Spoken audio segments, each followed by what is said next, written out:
Merci d'être venus si nombreux pour cette première conférence 2019-2020, donc Culture Sport, où on a l'honneur d'accueillir M. Gérardine, que Bernard va présenter tout à l'heure.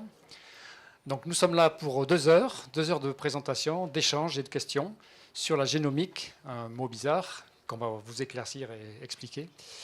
Et les questions, on vous sollicite bien sûr pour participer à cet échange qui aura lieu donc maintenant à partir de ce jour aujourd'hui, hein, donc le 15 octobre, démarrage de la session Culture Sport, dans lequel je suis ravi de vous voir si nombreux pour cette participation. Je vais passer la parole à Bernard, qui va nous faire une petite introduction et une présentation de Gérard, et ensuite nous aurons l'avantage et l'honneur d'écouter Gérard. Oui, bonjour. Je suis Bernard Grosgeorges, je suis un ancien étudiant de l'ENSEP, ancien professeur à l'INSEP, et je fais partie aujourd'hui du comité directeur des anciens de l'INSEP, INSEP Alumni. INSEP Alumni est à l'origine de la création de Culture Sport avec le département de la formation, et on invite des personnalités, on organise des conférences en collaboration étroite avec ces deux structures. Donc aujourd'hui, Gérardine, que je vais présenter, mais très vite, parce que ce que je peux vous dire, je l'ai lu sur Internet, puis c'est aussi alimenté par nos échanges qui ne sont pas d'aujourd'hui, qui remontent à 4 ou 7, 8 ans peut-être. Hein. La première fois que je vous ai rencontré, c'était à Bordeaux. Et vous êtes venu ici, il doit y avoir 4-5 ans, je pense, peut-être 6. Vous avez abordé un thème sur le suivi biologique de l'entraînement. Donc pour aujourd'hui, je crois qu'il y a 3 choses qui doivent vous marquer dans le profil de Gérardine. Je pense que, c'est une personne qui a des compétences très larges et dans des champs très différents. Il était international de Nouvelle-Calédonie en rugby. Il était très engagé, il a fait les Jeux du Pacifique. C'est un sportif, quoi. Il n'y a pas que ça, hein, sinon il ne serait pas là. Bon. Mais c'est un vrai sportif passionné du rugby et en même temps qui s'est investi dans la fédération de rugby pour faire travailler au suivi biologique des rugbymen dans la période 97, je crois. Et donc il a fait vivre dans son sport ses connaissances pour les appliquer. Donc, si vous, ça fait partie du personnage. Bon.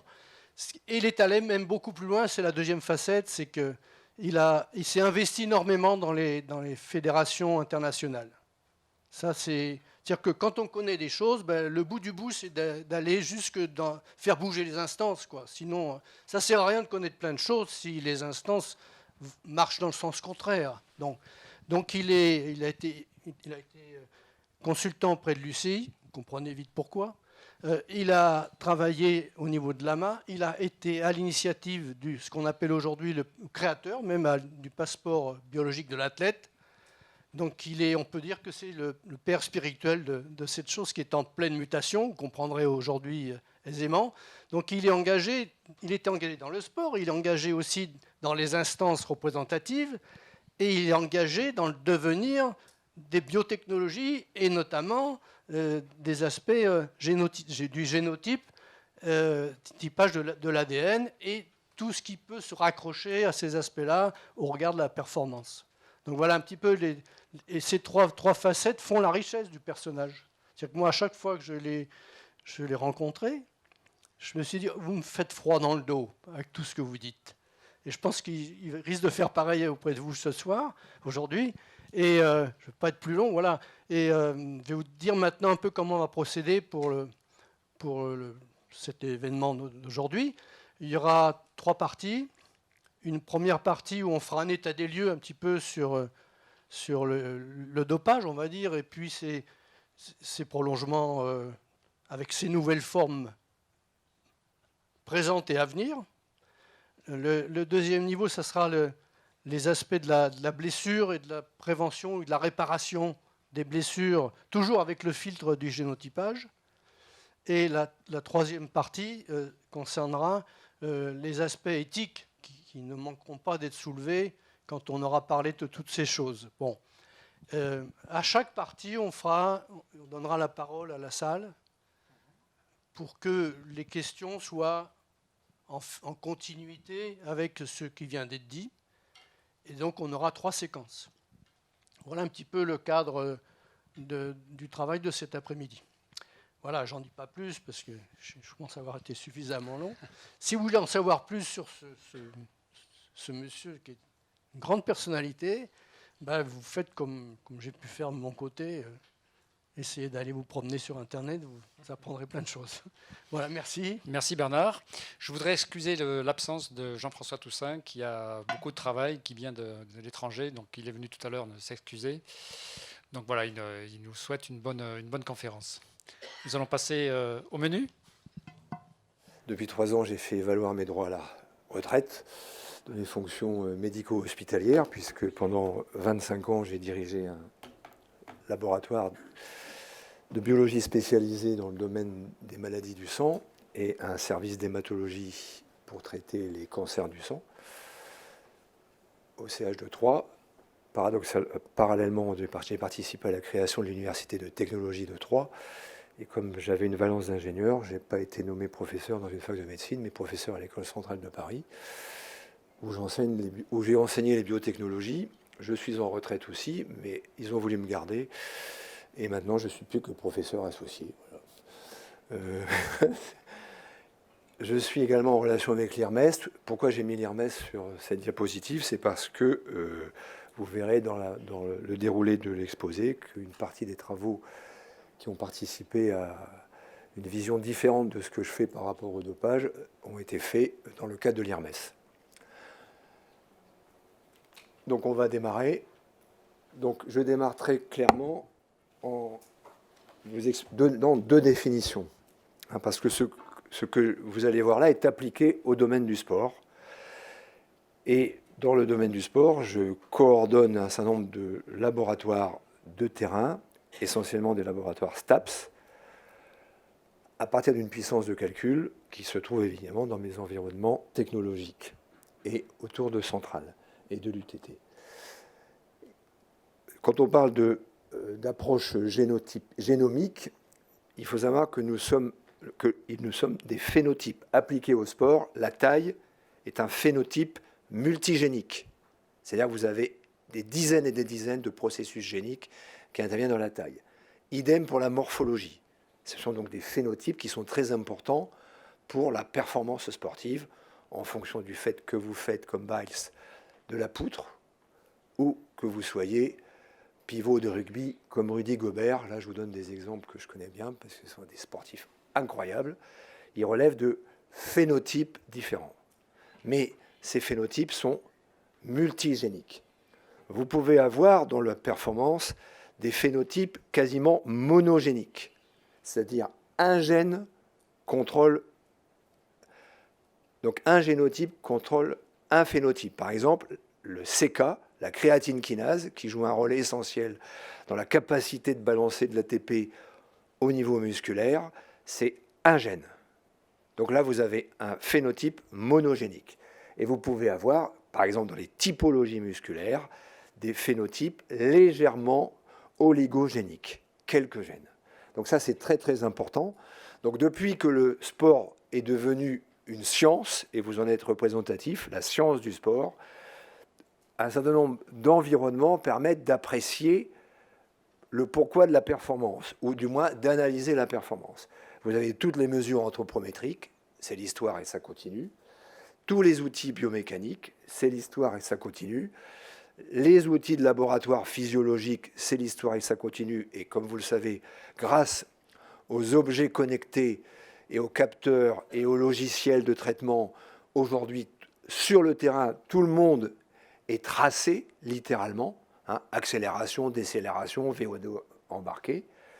Et puis, vous avez les investigations biologiques qui sont apparues dans les années 80, malheureusement détournées pour optimiser le dopage scientifique, mais également retournables pour permettre de prévenir le dopage. Ce qu'on appelle le suivi biologique longitudinal pour préserver la santé et optimiser, et le passeport biologique pour éventuellement découvrir ce qui n'est pas accessible au contrôle antidopage.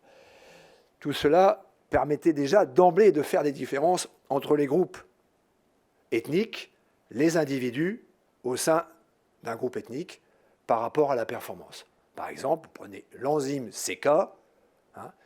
L'enzyme CK est très très variablement distribuée du point de vue génique et donc du point de vue périphérique, on pouvait le faire avec un dosage périphérique, entre les groupes ethniques caucasoïdes, africains ou polynésiens, puisqu'en ce moment on parle de rugby, et actuellement, effectivement, la surreprésentation de cette enzyme CK chez les Polynésiens explique pour partie un certain nombre de performances explosives, surtout au contact. Pour avoir joué contre eux, je peux vous expliquer que vous n'avez pas besoin de biologie pour vous en apercevoir. Ça, c'est très clair. Donc en fait, la biologie, la physiologie, l'ensemble des mesures qui vous sont accessibles permettent déjà de faire ces différences. Et depuis 30 ans, on est rentré dans l'ère de la génétique et les outils qui sont utilisables sont exactement les mêmes outils que ceux dont je me sers pour mon vrai métier, c'est-à-dire dans le domaine biomédical. Donc, un historique, tout ça, ce n'est pas très récent. En fait, ça a commencé, et c'est une histoire qui date déjà depuis une trentaine d'années. Le travail pionnier, c'est Montgomery, un physiologiste britannique, qui va sur un groupe d'alpinistes faire une différence stupéfiante au niveau du gène. Le polymorphisme, c'est donc une différence d'expression au niveau de l'ADN sur un gène en fonction des individus. Vous avez, en fonction d'un polymorphisme, des différences sur la capacité de direction du gène par rapport à ce qu'il va coder. Par exemple, une protéine, pour le cas. En l'occurrence, l'ACE, c'est l'enzyme de conversion de l'angiotensine qui joue un rôle très important dans la régulation de la pression artérielle. C'est une découverte française d'ailleurs, qui a permis de mettre au point le médicament le plus utilisé dans le monde pour lutter contre l'hypertension. Et à la surprise générale, en 1988, Montgomery, sur ce groupe, va découvrir un polymorphisme qui, dans un premier temps, va montrer qu'il y a une surreprésentation de 2 allèles, ce n'est pas une mutation, qui est identifiable chez les spécialistes d'endurance. Et quelques années plus tard, on va découvrir qu'il existe une délétion, c'est-à-dire quelque chose de moins sur la structure du gène, qu'on va retrouver préférentiellement chez les gens qui ont plus de puissance musculaire. Ça veut dire, et ce premier travail n'avait pas été bien compris, puisqu'en plus, pour l'instant, on n'a pas encore bien compris la relation qui existe entre le génotype et le phénotype par rapport à la performance, si ce n'est la régulation peut-être au niveau circulatoire. Les déclencheurs, ce sont les Australiens. L'équipe de North va mettre en évidence, donc, en 2003, au niveau du disque Z, sur l'actinine, qui est une protéine du disque Z musculaire, un polymorphisme qui est RR ou homozygote ou RX hétérozygote, surreprésenté chez les gens qui sont capables d'explosivité musculaire, de puissance musculaire, vis-à-vis du génotype standard qu'on appelle nul ou wild, qui est un génotype qui, lui, se retrouve pas chez les gens qui ont une capacité de puissance musculaire.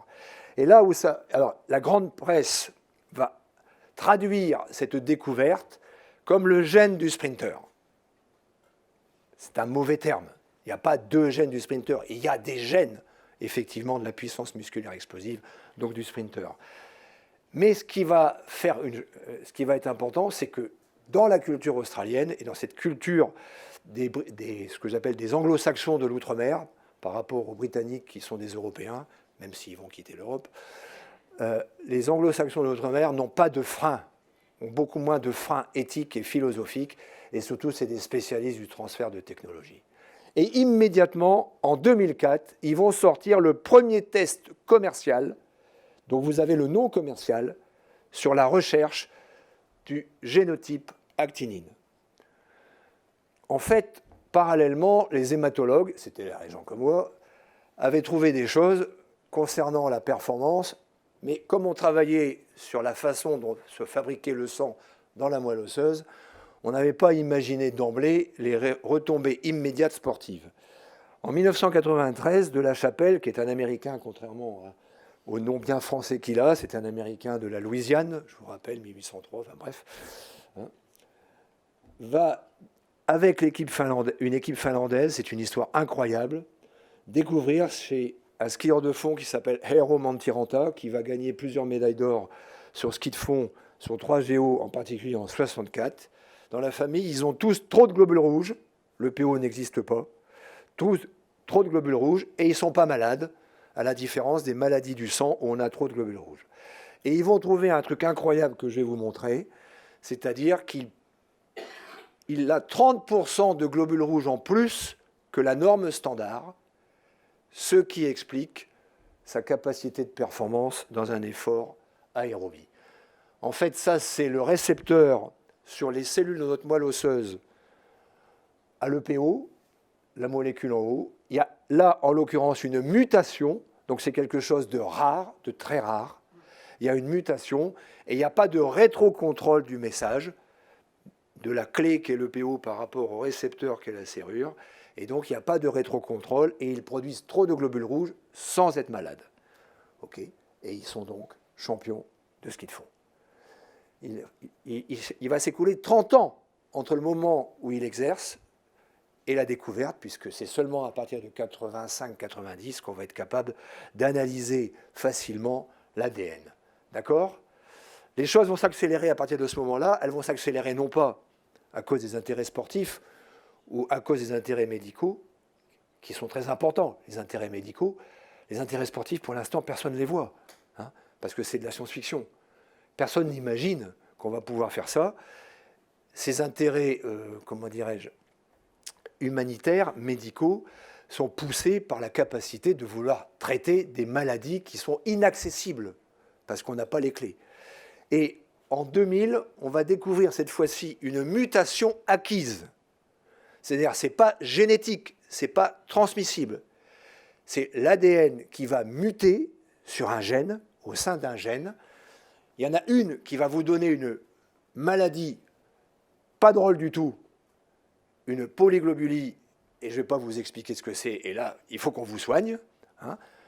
Par contre, il y a une deuxième mutation, une variante, qui est d'expression progressive, et qu'on va retrouver donc, cette variante exon 12, chez des gens qui vont avoir un profil similaire à celui de notre Finlandais.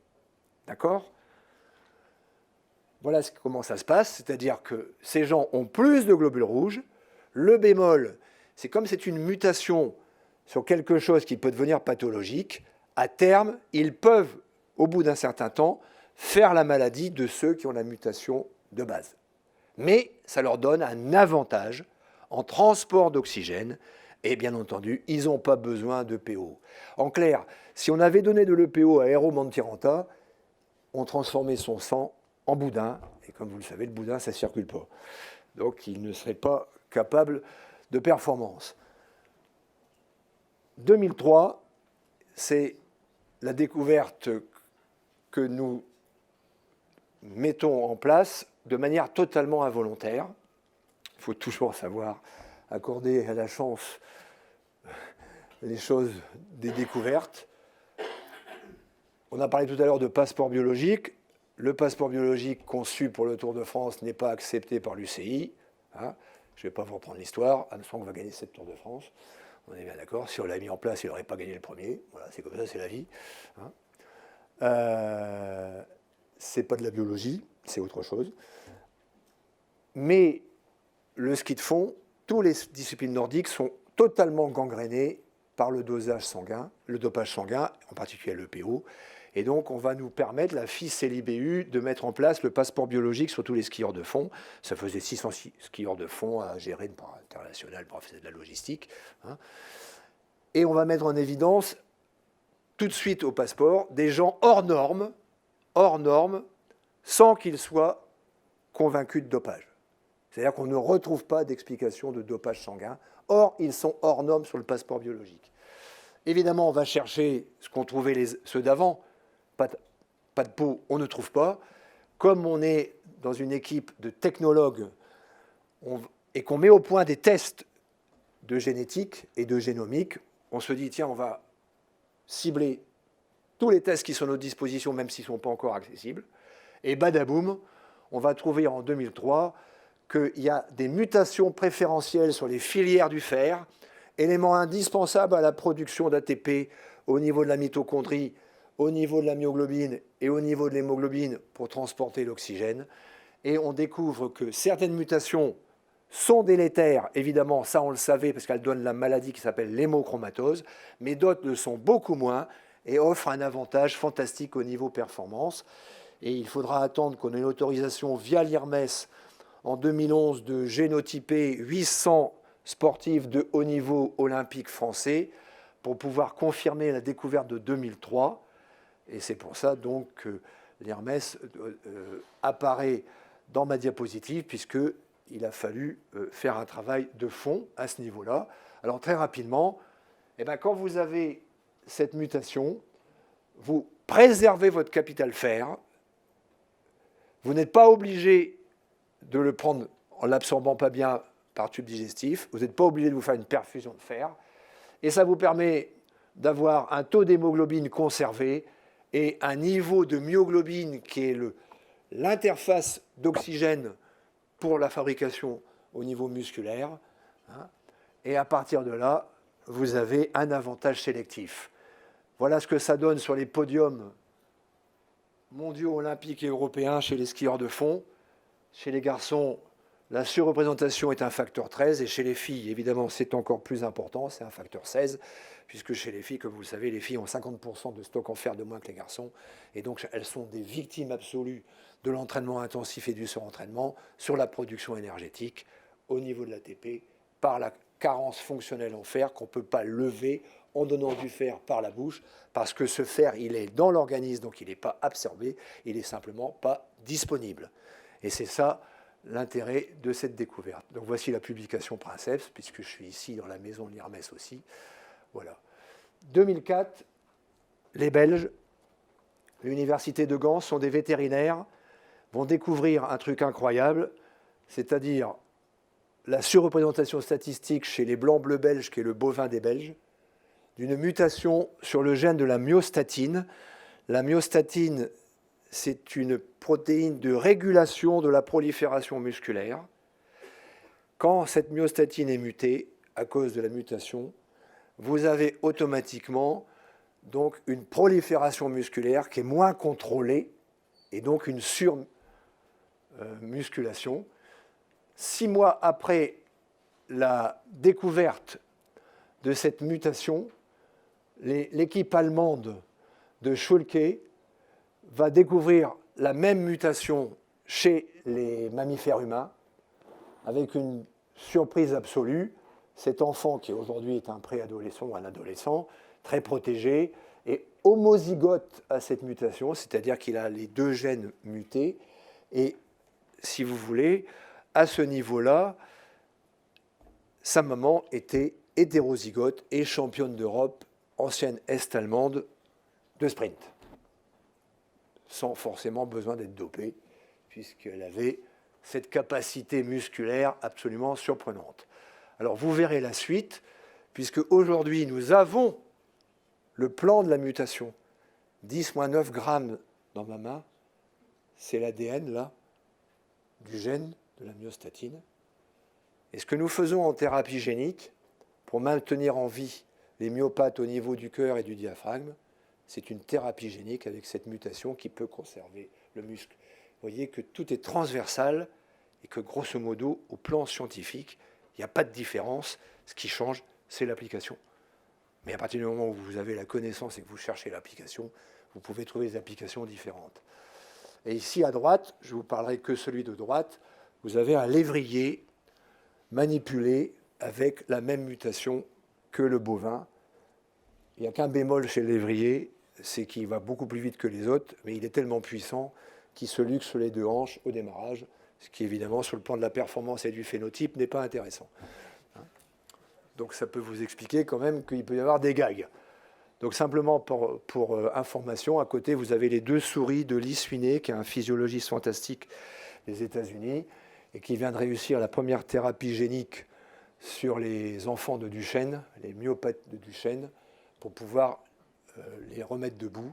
Et l'essai remonte à 3 mois, c'est pour ça que comme je suis là, je vous le dis.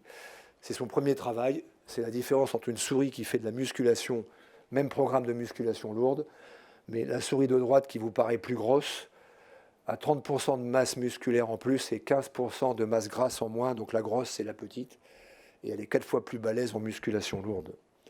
Elle est transgénée à l'IGF-1, qui est un facteur de croissance dont je reparlerai, son gène, qui n'est pas exprimé au niveau musculaire. D'accord ?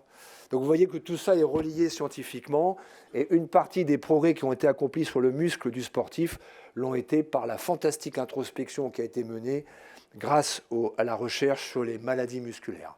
Donc ça, c'est la publication sur Schulke, de Schulke sur le bébé.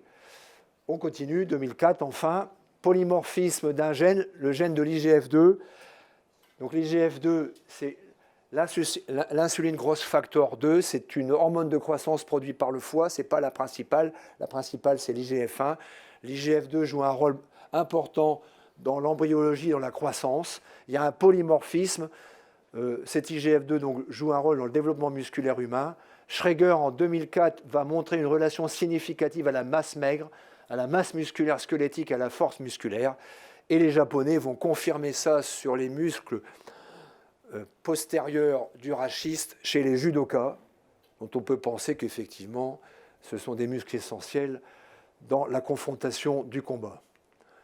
Aujourd'hui, et je saute, puisque nous sommes à la Coupe du Monde, un autre gène a été mis en évidence. Je ne vais pas le développer complètement, parce que je vais revenir dessus tout à l'heure, sur la prévention des blessures. Les dernières informations, dans le domaine du football, la Montagna, c'est une start-up qui a littéralement fait son développement sur les applications sportives. Et là, ils ont un profil. Vous retrouvez l'ACTN. Le col, c'est un des gènes de la structure du collagène tendineux et ligamentaire. Le MCT1, c'est un des gènes de régulation de l'acide lactique au niveau des membranes. Le VEGF, c'est un des gènes qui contrôle un facteur de vascularisation, donc après blessure. Et l'HFE, c'est le gène du fer dont je vous ai déjà parlé. Donc ce profil est discriminant quand il est appliqué à des footballeurs en termes de performance. Statistiquement, en dessous, vous avez un physiologiste de Cape Town University qui, lui, et je reviendrai dessus tout à l'heure, va avoir un profil par rapport aux blessures. Donc, si on revient aux athlètes de haut niveau que sont les chevaux de course, comment on faisait quand on n'avait pas de génétique avec les chevaux de course pour avoir des chevaux noirs et blancs? Eh bien, on faisait comme les blancs-bleus, on croisait des blancs avec des blancs et des noirs avec des noirs, et in fine, à un moment donné, on n'avait plus que des chevaux noirs et des chevaux blancs. Ça, c'est la génétique humaine et animale de l'histoire. Aujourd'hui, on peut court-circuiter cette génétique. Donc, les éleveurs de chevaux, ils ont le génotypage et le séquençage de leurs chevaux. Hein, et ils vont plus s'amuser à perdre du temps à les faire reproduire de manière sympathique, bien que c'est plus comme ça que ça se passait au niveau des chevaux de course, hein, puisque c'était des inséminations. Ils vont donc screener les gènes. Donc là, ici, vous avez un petit groupe de gènes dits de la performance des chevaux de course. Certains gènes se retrouvent chez les humains, pas tous. Et à partir de là, donc, on va faire en sorte de repérer au niveau des inséminations des mélanges dirigés, ce qu'on ne fait pas chez les humains, des mélanges dirigés au niveau des gamètes pour pouvoir avoir la bonne reproduction. C'est beaucoup moins aléatoire. Donc ça, c'est simplement la seule diapo technologique qui change tout. C'est-à-dire que pour faire une étude de l'ADN en 1980, pour un gène, il fallait 3 mois. D'accord ? Pour le décortiquer à la pipette. À partir de fin 90, il nous fallait 15 jours. Et maintenant, avec des systèmes technologiques qui permettent de faire exploser, on extrait l'ADN, on fait exploser le double brin, on va marquer avec des couleurs chaque brin. Ça va, je suis clair? Il y a 25 000 gènes chez un humain. On fait ça sur tout le vivant. On peut faire ça chez la betterave, chez le maïs transgénique. C'est pour ça qu'on fait du maïs transgénique. C'est la même chose. Faire de l'EPO et faire du maïs transgénique, c'est la même année, 1987-88, en production, en bioproduction.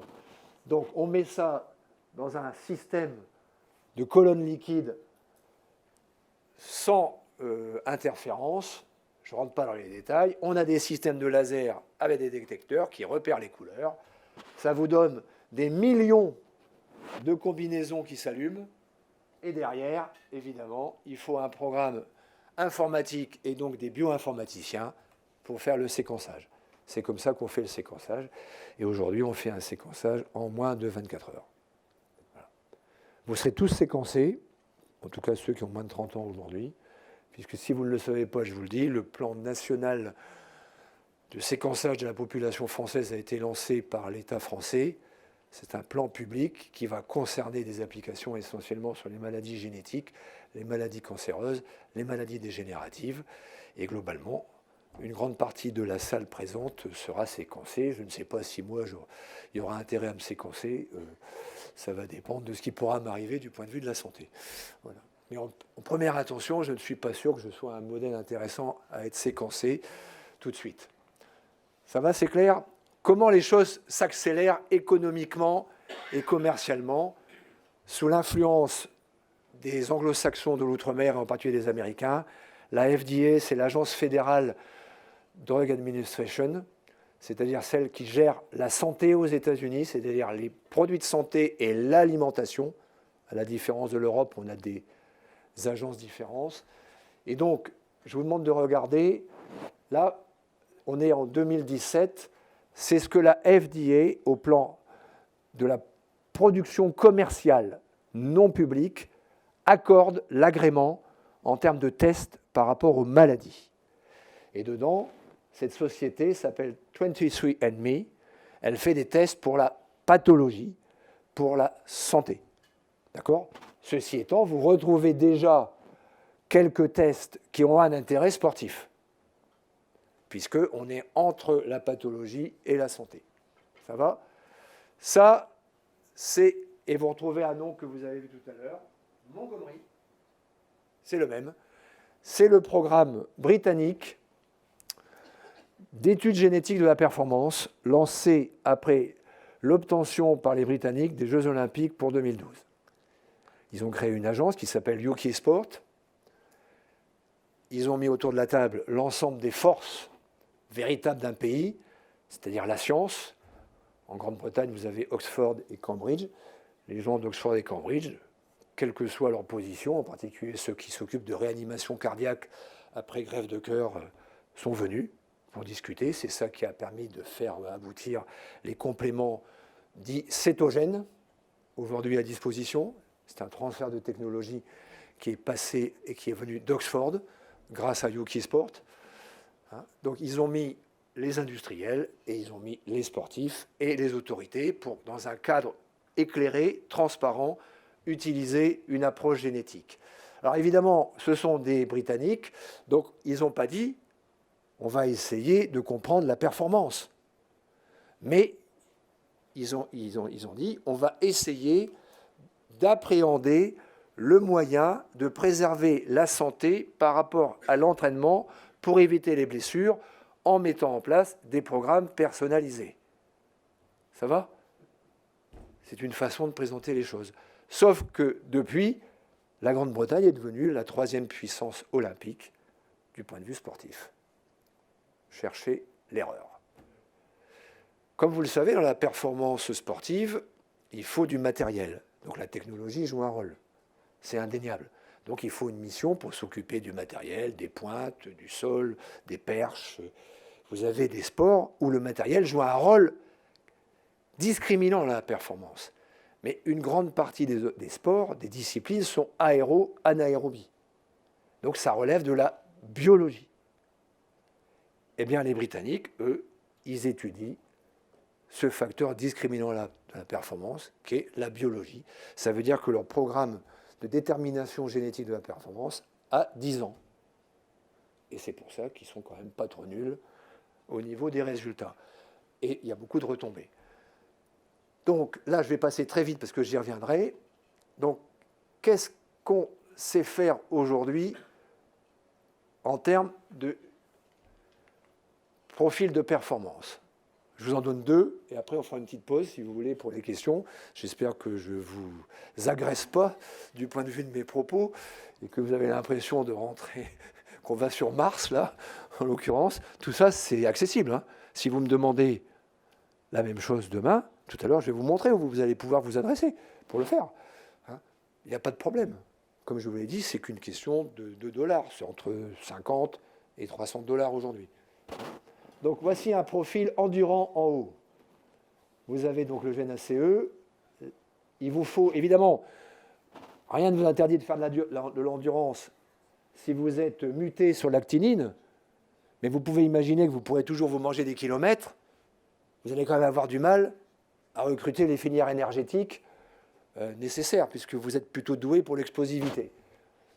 Vous avez la MP1, l'HFE, donc là il vous faut absolument, effectivement, si possible, l'épargne du fer, la possibilité d'avoir à l'entraînement, c'est celui-là, le PPAR, une détermination fibre A, parce que si vous faites que de la fibre 2 quand vous faites de l'endurance, évidemment c'est un peu con. CNB3, l'aquaporine qui règle l'hydratation, et là-bas, il vous faut une résistance, effectivement, tendineuse également. Sur la puissance musculaire, donc évidemment, il vous faut absolument ce fameux gène de l'actinine. Ça ne veut pas dire que vous n'avez pas le droit de vouloir faire des sports de détente.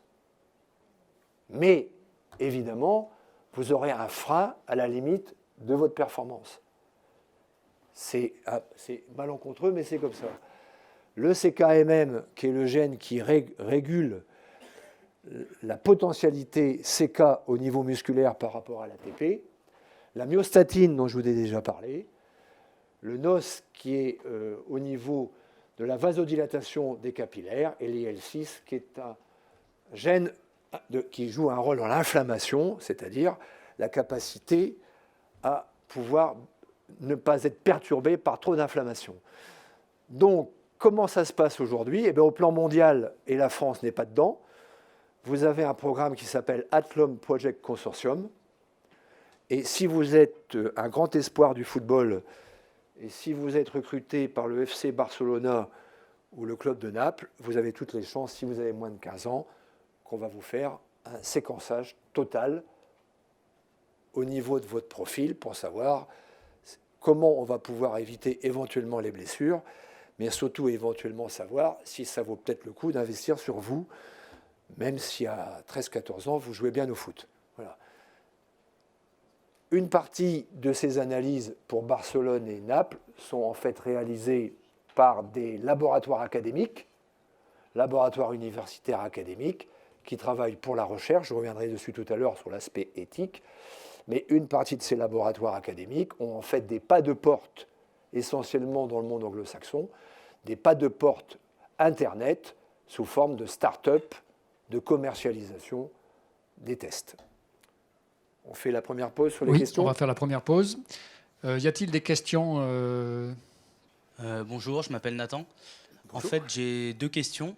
Une première question éthique, à savoir dans quelle mesure ce séquençage des athlètes, regarde des différents profils, va induire peut-être un choix des athlètes pour telle ou telle discipline par rapport à ça. Et une seconde question, à savoir quelle est l'influence de l'épigénétique, notamment à travers l'entraînement, pour faire la part de l'inné et de l'acquis dans l'évolution de ces mutations.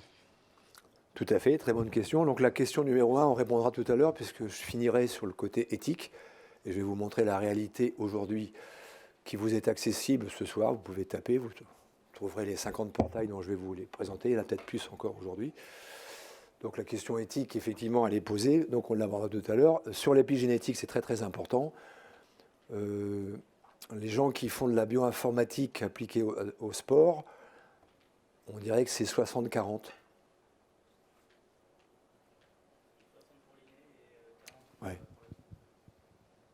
Ça reste à démontrer. On est en pleine émergence. Mais on est à peu près dans une répartition comme ça, 60-40. Mais l'épigénétique est très très importante. Et il est évident que l'étude de l'épigénétique sera pas accessible aussi aisément, même si ça vous paraît de la science-fiction, ce que je suis en train de vous expliquer, pas aussi aisément que la génomique, puisque dans l'épigénétique, on sera obligé d'aller in situ, c'est-à-dire au niveau de l'expression génique. C'est-à-dire que vous avez le gène, vous avez la transcriptomique, c'est-à-dire l'ARN, hein, on est bien d'accord, avec probablement les ARN intermédiaires, et vous pouvez avoir des ARN non codants. Après, vous avez la protéomique. OK. Donc, en fait, c'est exactement le même schéma que celui qu'on utilise dans les approches cancéreuses.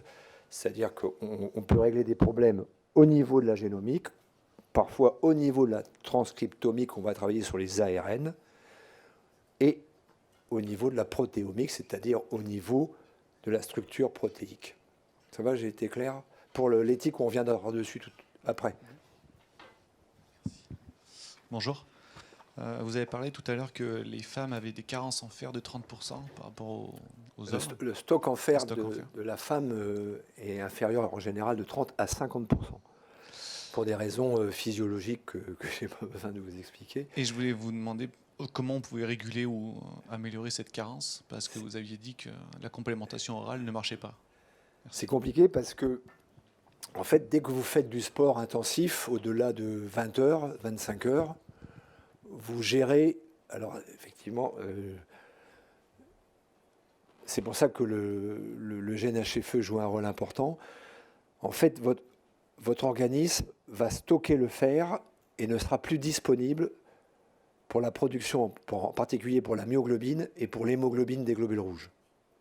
Et donc, le suivi biologique met en évidence, avec la charge d'entraînement, pour les garçons, mais surtout pour les filles, parallèlement à la chute de la ferritine, une chute du taux d'hémoglobine. Ce qui va entraîner comme conséquence, évidemment, une moins bonne capacité d'oxygénation, une moins bonne capacité pour les sports endurants permanents de production d'ATP, et donc une moins bonne récupération pour toutes les autres disciplines.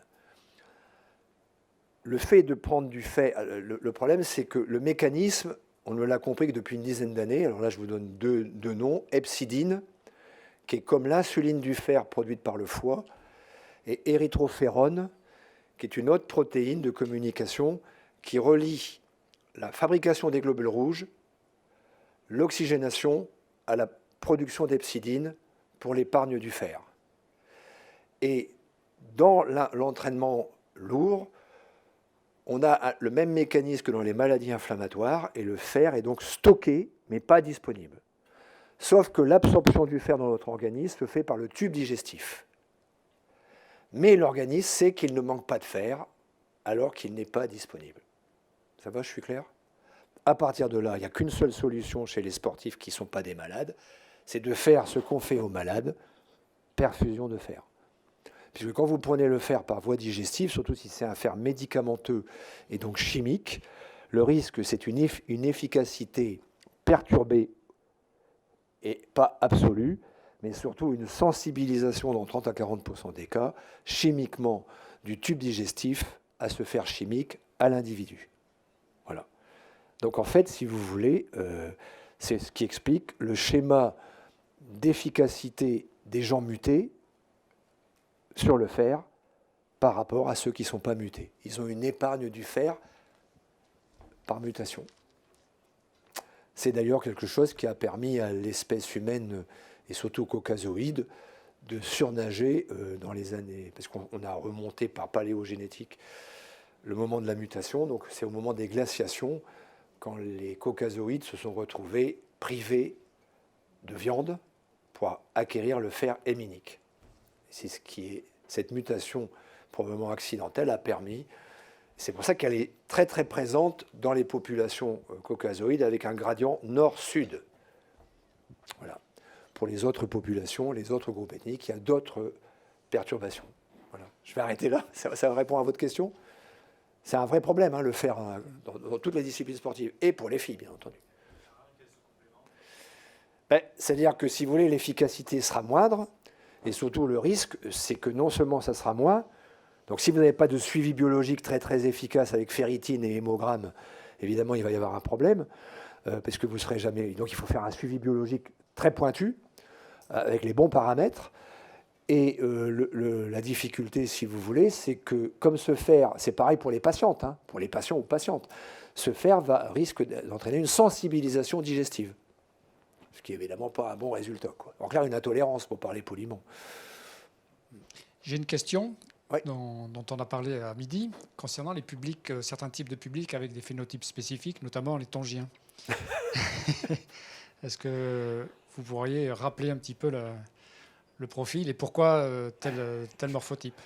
Alors, je vous rappelle, donc, il s'est avéré que j'ai travaillé dans le Pacifique sur les études de population.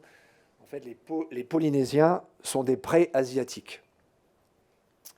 Et si vous avez voyez la Chine comme ça, ici, les Philippines et puis l'Indonésie, l'Australie, vous imaginez, le Pacifique, c'est le tiers de la planète,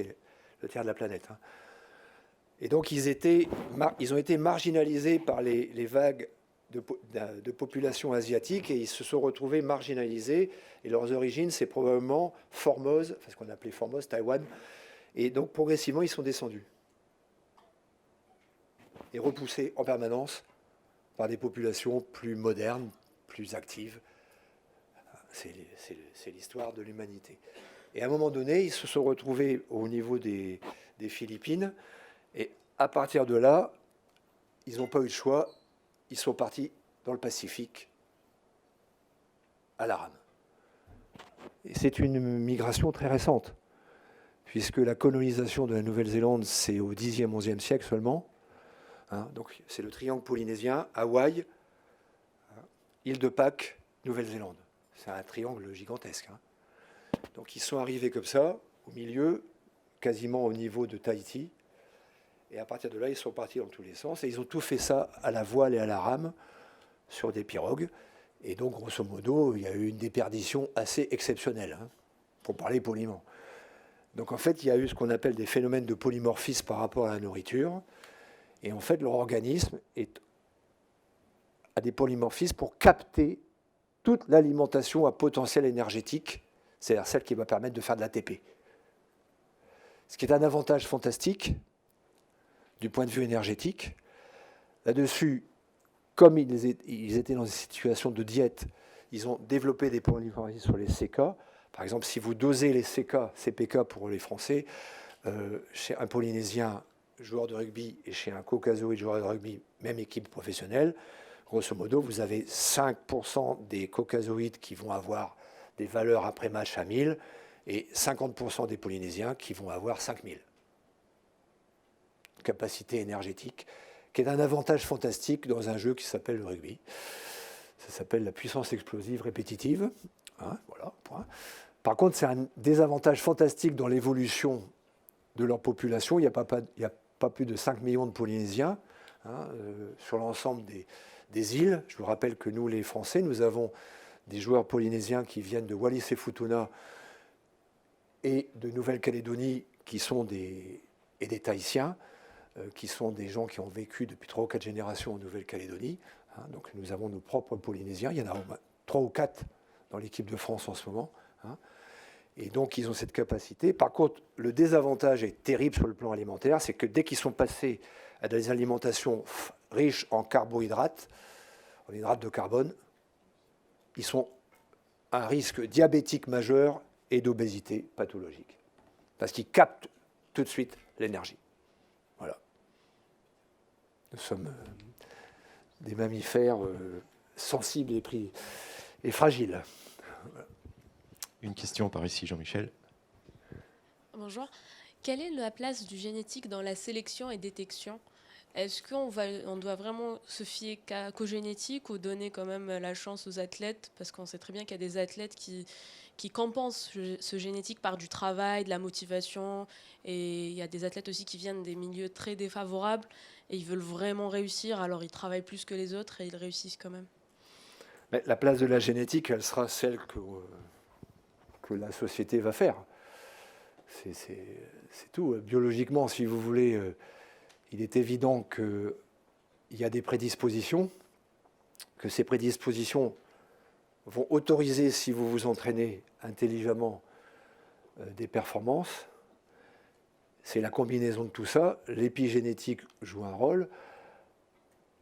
Je pense que vous avez vu les publications de l'IRMES qui montrent que pour être athlète olympique, statistiquement, vous avez beaucoup plus de chances d'être athlète olympique si vos 2 parents ont été athlètes olympiques. Hein, ça, c'est les statistiques qui le montrent. En fait, ces statistiques ne font que montrer le pourquoi de la base biologique. Maintenant, il est évident que le différentiel se fait sur la motivation. Tout à l'heure, on verra l'extension de tout ça. Vous avez vu déjà les Japonais apparaître. Les Japonais se sont intéressés au rugby. Ils sont dans le consortium, comment dirais-je, mondial génétique. Comme vous le savez, ils ont une approche hyper scientifique du jeu de rugby. Mais il est évident que pour battre les Irlandais et les Écossais, c'est parce qu'ils se sont entraînés à jouer au rugby d'une façon qui utilise leur potentiel et non pas le potentiel des Africains du Sud contre qui ils vont jouer dans 8 jours. Et ça va être une confrontation fantastique, puisque le rugby sud-africain est basé justement sur des génotypes de puissance et donc d'entraînement, de destruction d'adversaires, alors que les Japonais essayent d'éviter l'adversaire. C'est ça le sport, c'est ça qui est super. C'est la différence, donc je suis complètement en phase avec vous. Maintenant, ce qui va se passer avec les outils dont je suis en train de vous expliquer, de vous parler, c'est l'utilisation de ces outils. Comment ils vont être utilisés. Et là, je ne suis pas capable, moi tout seul, de vous expliquer comment ils vont être utilisés et si c'est bien ou pas bien. J'ai une opinion, on pourra en parler à la fin. J'ai bien répondu à votre question? Je vous remercie. Bonjour. Bonjour. J'ai 2 questions, c'est pour rebondir par rapport à ce qui a été dit sur les Polynésiens. La première, c'est pourquoi il y a une différenciation entre les îles.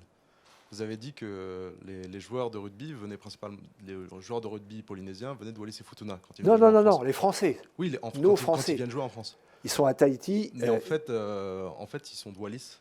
Wallis. Il n'y a pas de Futuniens. Et il y a eu quelque chose genre 3 Futuniens qui ont joué en équipe de France. Oui. Pour une vingtaine de Wallisiens dans les C'est dernières simplement un problème statistique. Hein. Alors qu'il y a la même population entre les deux. Mais ils sont un peu différents, les Futuniens. Ils sont plus petits. Oui, mais du coup, pourquoi c'est parce que par rapport à l'histoire que vous êtes déjà allé là-bas? Non. Je vous recommande d'y aller, c'est fantastique.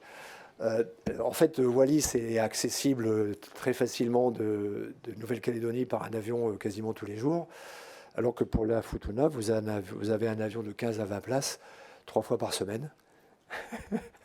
Et donc, il y a un problème de sélection.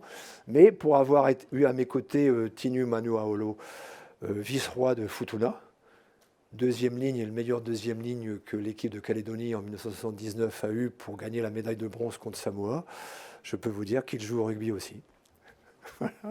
Mais effectivement, il y a eu moins d'accessibilité pour les Futuniens sur Wallis et surtout sur la Calédonie, la migration, parce qu'une partie des Polynésiens qui jouent là dans l'équipe de France, ils sont tous passés par Calédonie. Hein. Et j'ai une deuxième question. Est-ce qu'il y a une délétion du gène de la myostatine chez les Polynésiens et principalement sur ceux qui ont suivi le trajet des Tongiens donc sur la myostatine, ouais. Pour l'instant, si vous voulez, c'est un très bon sujet. Les gens qui ont ces résultats sont plutôt du côté de nos adversaires au rugby. Ça rejoint la question précédente sur les facteurs de performance. Ça veut dire que, tout à l'heure je vais vous montrer, je subodore que nos camarades de Nouvelle-Zélande et d'Australie ont probablement réalisé ce genre d'analyse sur leurs propres Polynésiens. Par contre, a priori, ça, je suis persuadé, puisque j'avais essayé d'aborder la question à la direction de la recherche de la FFR ce sujet d'imaginer il y a 7 ou 8 ans, si on pouvait commencer à réfléchir à ça, c'est pas fait en France. On attaque là. Ok, voilà. Je ne voudrais pas vous mettre en retard. Donc sur les blessures, alors, état actuel des connaissances. Donc, le gène CK a un avantage énergétique, mais il y a une relation, et c'est pour ça que là, la personnalisation de l'entraînement peut jouer un rôle, il y a une relation, a priori, avec des blessures musculaires plus fréquentes. OK ? Ensuite, ce gène en haut, col, c'est un des gènes de structure du collagène tendineux. D'accord ? Et donc là, il joue un rôle probablement dans tous les efforts répétitifs de type endurant par rapport aux blessures de sommation. OK ? Sur ce gène MCT1, donc ce sont des travaux très complets qui ont été réalisés autour des joueurs de football. En fait, ce gène qui a au départ s'appelait SLC1, mais qui a été requalifié MCT1. Donc c'est une protéine de transport au niveau des membranes qui permet le passage de l'acide lactique à travers la membrane cellulaire du muscle squelettique. Et donc, il y a des polymorphismes qui sont reliés à une survenue supérieure de blessures musculaires chez les footballeurs. Le gène CKMM, donc on vient d'en parler, les polymorphismes sur les gènes CCL2, HGF, c'est l'hormone de croissance, et SOX, un risque de blessure musculaire supérieur, avec un allongement du temps de récupération dans les phases de convalescence. Donc ici, vous avez l'ensemble des gènes sur les blessures tendineuses. Donc on retrouve les gènes col, qui sont les structures du collagène, le GDF5, qui est un hormone, qui est un facteur de croissance, le MPP3, qui est un gène de matrice, c'est-à-dire la constitution de la matrice non cellulaire, puisque je vous rappelle qu'il faut des ténocytes pour fabriquer du tendon, hein, ou des ligamatocytes pour fabriquer des ligaments. Hein. Et puis vous retrouvez l'avantage du gène MSTN, c'est qu'a priori, il y a une relation également à une surblessure tendineuse par augmentation de la puissance musculaire. Et là, vous avez en dessous un certain nombre d'autres gènes candidats sans validation réelle à ce jour. OK ? Donc, voilà l'algorithme que nous utilisons et qui peut être utilisé aujourd'hui par rapport aux blessures. Donc, c'est une réflexion, c'est-à-dire que vous avez l'athlète prédisposé, vous voyez par rapport à la question que la génétique et donc la génomique n'est qu'un aspect du problème, qu'évidemment il faut prendre en compte les facteurs neuromusculaires, neurocognitifs, neurocognitifs, l'âge, le sexe, vous allez comprendre pourquoi, l'anatomie, la morphologie, les bras de levier, la biomécanique dans les blessures tendineuses et ligamentaires, et la récurrence des blessures. Alors, vous avez donc l'exposition aux facteurs extrinsèques, la gestuelle, les contraintes, l'environnement. Dans l'environnement, vous avez la nutrition, la température, enfin tout ce qui est notre environnement, les surfaces de jeu, l'adversaire. Et donc, l'ensemble de ce qui est intrinsèque et l'ensemble de ce qui est extrinsèque permet de mesurer peut-être une susceptibilité à la blessure et éventuellement d'avoir des événements emmenant à l'athlète blessé qui va récupérer plus ou moins, ou à l'athlète non blessé. Ça veut dire que vous avez effectivement des groupes d'athlètes qui ont une forte résilience à la blessure, et vous avez des athlètes ou des groupes d'athlètes qui vont avoir une facilité à être plus souvent blessés. Donc juste avant, je voulais vous montrer ça, parce que ça, c'est très récent. C'est là, voilà. En fait, les Japonais ont mis en évidence l'importance du gène du récepteur œstrogénique et que les garçons et les filles expriment. Et il y a un polymorphisme sur ce gène qui va être relié à la fréquence des blessures musculaires ischio-jambière et à la raidure musculaire. Or, il y a une relation et une différence entre les filles et les garçons. C'est que les filles, évidemment, bénéficient d'environnements œstrogéniques à la différence des garçons. Et comme vous le savez probablement, au niveau des blessures sans contact, c'est-à-dire sans qu'il y ait de trauma, vous avez grosso modo 2 à 3 fois plus de blessures musculaires chez les garçons que chez les filles. Mais à l'inverse, vous avez 2 à 3 fois plus de blessures tendineuses et surtout, surprenant, du ligament croisé antérieur chez les filles sans contact.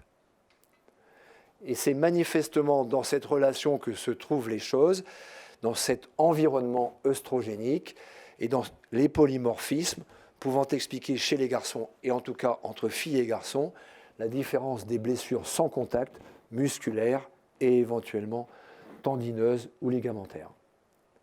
Alors évidemment, c'est quand même un élément à prendre en compte parce que ça peut quand même jouer un rôle, là, non pas dans la prédisposition à la performance, mais dans la personnalisation des programmes d'entraînement, dans la façon de gérer les blessures par rapport à ce schéma que je vous donne en première intention, qui est un schéma que nous avons fait avec les gens qui se forment à la kinésithérapie du sport par rapport à leur retour de terrain sur la perception clinique comme vous pouvez l'avoir en tant que préparateur physique ou entraîneur, vis-à-vis de la susceptibilité aux blessures. C'est-à-dire que vous avez des gens qui se blessent sans que les facteurs extrinsèques soient présents, systématiquement. Et donc, ça veut dire qu'il va peut-être falloir, dans la préparation sportive de très haut niveau, avec la pression de l'économie du sport, envisager des approches différentes. Peut-être des questions là-dessus ?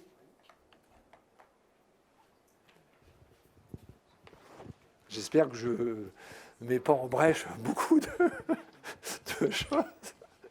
Je suis désolé. Dans ce cas-là, bonjour. Dans ce Bonjour. cas-là, peut-on dire que c'est relié à la rétraction de la chaîne postérieure, qui se fait de façon beaucoup plus facile Alors là, chez ces sportifs-là? Je vais être très clair. Je suis un homme de transversalité et d'équipe. Là, c'est le biologiste qui parle. Je suis capable de vous expliquer ça. Le problème, c'est que les gens avec qui on a fait le schéma pourraient vous répondre. D'accord. Parce que moi, je ne peux pas vous répondre, parce que je n'en ai pas la compétence. D'accord. Mais Alors, effectivement, question, toutes les hypothèses sont imaginables.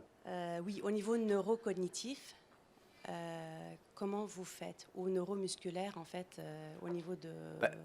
Là, si vous voulez, c'est l'approche physiologique, comportementale des individus. C'est-à-dire quel est le mode d'action de l'individu, quel est ses temps de réaction, par exemple, pour un athlète, ses temps de réaction au niveau physiologie neuromusculaire, quelle est sa capacité d'adaptation, tous ces facteurs sont intrinsèques et nécessitent des approches. Oui, mais est-ce qu'il y a une thérapie derrière, en fait, pour améliorer au niveau neurocognitif Oui, pour avoir mangé tout à l'heure avec quelqu'un du département recherche qui est psychologue et qui a été un peu surpris de ce que j'allais exposer tout à l'heure, mais en fait, on s'est très bien entendu, je crois, parce qu'en fait, il y a une relation. En fait, si vous voulez, vous avez des spécialistes de la démarche comportementale qui sont des psychologues et qui vont jouer un rôle important. Il est très clair que, effectivement, quand vous êtes à 20 heures ou 25 heures ou 30 heures d'activité physique intense, vous impactez biologiquement vos neurones qui ne sont que des cellules. Oui. À partir de là, il faut comprendre où se situent les niveaux d'interaction, et ça peut relever de la biologie comme de la démarche d'encadrement psychologique, quoi. C'est pour ça que je pense que, contrairement à ce que vous pourriez penser, ces outils, s'ils sont mal utilisés, peuvent être pas forcément des bons outils, mais s'ils sont utilisés intelligemment, peuvent être des outils intégrés à une réflexion globale. C'est pour ça qu'il faut toutes les compétences. Oui, parce que moi, je fais de la thérapie oculoposturale, Oui. en fait, et c'est une reprogrammation Oui, oui. neuromusculaire et neurocognitive. Ouais, ouais. Mais si vous voulez, ça va donner l'information dans les chaînes à ce qu'elles soient dans la bonne tonicité, étirées, et peut-être que dans ce cas-là, ça éviterait beaucoup de blessures. Vous imaginez tout l'intérêt du schéma, là. Hein. Ah ben oui. C'est pour ça que ça m'a parlé et que je voulais savoir Bon, ce merci. que vous pouviez faire. C'était un schéma complètement expérimental dont je ne suis pas le seul auteur. C'est un travail collectif de kinésithérapeutes, de préparateurs physiques, de STAPS travaillant en neurophysiologie. Parce que moi, je suis capable que de trouver des bouts d'ADN. Hein. Merci. D'autres questions? Moi, j'en ai une concernant les staffs techniques et les charges d'entraînement. Comment exploiter, comment utiliser justement cette innovation sur les jeunes et comment travailler avec ce processus-là? Ben, je pense que c'est sûr qu'à partir du moment où vous aurez des profils individuels, il est vraisemblable qu'à gestes sportifs similaires, la préparation risque d'être différente. À partir de là, on peut imaginer par rapport à l'ensemble des savoirs qu'on pourra minimiser le risque de blessure, si tant est évidemment que l'individu a le potentiel pour pouvoir être au top niveau. Et quand cet individu se blesse, et se blesse à répétition, il est évident que, par exemple, si vous prenez des cas publics, par exemple de footballeurs qui se blessent tous les 2 ou 3 mois, vous imaginez quand même l'intérêt de savoir pourquoi effectivement ils se blessent et comment on pourrait peut-être corriger le truc, quoi. Non, on ne va pas donner de nom. On ne va pas donner de nom, mais si vous voulez, il est vraisemblable que la susceptibilité à la blessure, c'est à partir du moment où on retrouve ce genre d'orientation, comment dirais-je, génotypique, la susceptibilité à la blessure, il faudra en tenir compte, quoi. Et ça peut éviter quand même des catastrophes, quoi. Et ça peut permettre d'éviter des fins de carrière. Hein, voilà. Quel procédé justement dans la réathlétisation? Vous savez qu'ici on a un pôle de réathlétisation. Oui, tout à fait. Donc en fait, il y a plusieurs types d'athlètes, hein, ceux qui acceptent, ceux qui cachent, etc. Avec le séquençage, jusqu'où on peut aller? On peut imaginer que si vous trouvez quelqu'un qui a par exemple un phénotype, un génotype qui n'est pas terrible sur la matrice et sur les structures inflammatoires, cette réathlétisation sera plus lente et beaucoup plus prudente que sur quelqu'un qui n'a pas ces prédispositions négatives. Voilà, c'est un exemple, si vous voulez. Après la blessure, vous avez toujours une phase d'inflammation. Vous avez des gens qui vont avoir un phénomène inflammatoire qui va durer et qui va être négatif, d'autres qui ne vont pas l'avoir. Si on a les moyens de savoir qui a et qui n'a pas, c'est sûr que ça va être intéressant quand même. C'est-à-dire que votre réathlétisation ne sera pas la même automatiquement. C'est pareil pour les gènes de structure, quoi. Voilà. On enchaîne sur l'éthique, un point plus sensible. Voilà. Donc, sur l'éthique, actuellement dans le monde, qu'est-ce qui se passe ? Sur le sujet, donc peut-être vous découvrez aujourd'hui, et qui est en fait d'actualité depuis au moins 20 ans en Australie, en Nouvelle-Zélande, en Afrique du Sud, et qui est en tout cas l'objet d'un plan organisationnel au niveau du Royaume britannique pour le sport britannique. Ici, vous avez une petite partie de l'Athlon Project, spécifiquement pour le rugby. Et comme vous pouvez le voir, il n'y a pas de Français. Par contre, les Japonais y sont. Donc je ne suis pas en train de dire que chercher l'erreur. C'est un constat. C'est-à-dire que si vous voulez, donc depuis presque 10 ans, vous avez un centre d'information pour l'ensemble des paramètres utilisant la génomique pour comprendre la performance au rugby. Et vous avez la même chose dans toutes les disciplines sportives, dans le cadre du programme mondial où nous, la France, sommes royalement absents. Parce qu'il n'y a pas de projet. Ici, vous avez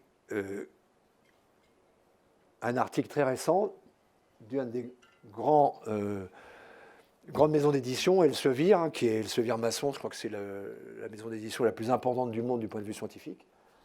Et vous avez 2 auteurs. Le premier est un ancien sprinter de très bon niveau, britannique, universitaire, STAPS, qui a créé aujourd'hui une start-up que vous trouverez dans ma liste après tout à l'heure et qui propose du séquençage à façon à visée sportive. Là, son papier porte sur la prévention des accidents musculaires ischio-jambiers. D'accord? Et vous voyez la question qu'il pose, le rôle de l'information génétique pour prévenir les blessures. Séquençage commercial, dans le jargon, ça s'appelle DTC, Direct to Consumer. Voilà. Pas de porte Internet. En fait, derrière la plupart des pas de porte Internet, pas tous, vous avez un laboratoire académique, souvent anglo-saxon, d'Europe ou de l'outre-mer, qui va faire les analyses et la commercialisation se fait à partir du pas de porte commercial. Grande disparité de l'offre, vous allez voir. Une opacité totale en termes de technologie analytique, alors que quand vous êtes patron d'un laboratoire de biologie en Europe, vous êtes obligé, sur le résultat qu'on vous rend, de mettre la technique que vous avez utilisée pour doser le sucre, par exemple, la glycémie pour un diabétique. Là, aucune méthode analytique n'est présentée sur leur portail la plupart du temps. Et quand vous faites un séquençage, donc vous faites soit une prise de sang, soit vous prenez un écouvillon et vous prenez des cellules de la muqueuse jugale, vous envoyez ça à l'adresse indiquée, on va vous renvoyer des résultats sans forcément les interpréter. Donc si vous n'avez pas dans votre environnement quelqu'un qui est capable de travailler sur les profils que je vous ai exposés, et en France, il n'y en a pas beaucoup, même chez les généticiens qui s'occupent de pathologie, effectivement, vous allez être en difficulté. Donc tous les chercheurs publics officiels qui ont introduit cette approche génétique, le nom le plus connu, c'est Bouchard, qui est un Canadien francophone, donc un Québécois, mais qui travaille aux États-Unis depuis 20 ans du côté de Nashville, donc il y a une vingtaine d'années. Donc en 2015, devant l'explosion des portails, ils se sont réunis et ils ont déterminé le consensus de Santorin pour l'utilisation éthique et rationnelle de cette information génétique dans le sport. Le problème, c'est que voici les allégations, donc ça va être publié tout ça, donc voici les allégations des compagnies biomédicales DTC qui travaillent exclusivement dans le sport. Hein, sauf 23andMe, qui vient de la pathologie, mais qui est allé également dans le business du sport. Donc voici l'ensemble des allégations.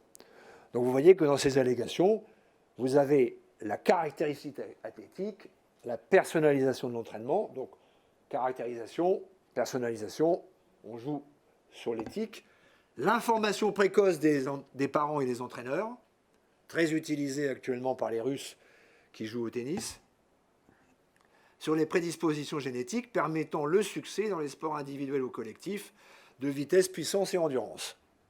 Là, on ne peut pas... C'est ce qui est marqué sur leur portail. Hein, c'est très clair. Il n'y a pas photo. Donc vous voyez, après, on peut chipoter la typologie des fibres musculaires rapides ou lentes. Alors là, si on fait plus scientifique, la disponibilité énergétique des cellules musculaires. Donc aujourd'hui, c'est ce qui existe. Là, vous avez les recommandations de l'Institut australien du sport dans le domaine de la génomique de la performance 2017. C'est-à-dire que je vous ai expliqué que dans l'histoire, les Australiens avaient été les premiers, à partir de l'alpha-actinine, à faire le premier test d'emblée commercial, gène du sprinter. Et en 2017, ça a pris une telle tournure que l'Institut australien du sport a balancé ses recommandations qui sont effectivement des recommandations d'ordre éthique pour faire face à ce qui est en train de se passer depuis une dizaine d'années. Et là, je n'ai pas besoin de vous faire de discours. Je pense qu'il y a à peu près une cinquantaine de sociétés. C'est en 2016. Hein. Donc autant vous dire qu'il y en a un peu plus. C'est-à-dire si ce soir, vous tapez génétique performance ou génétique blessure sportive, vous allez retrouver une partie de ces sociétés qui sont des portails Internet.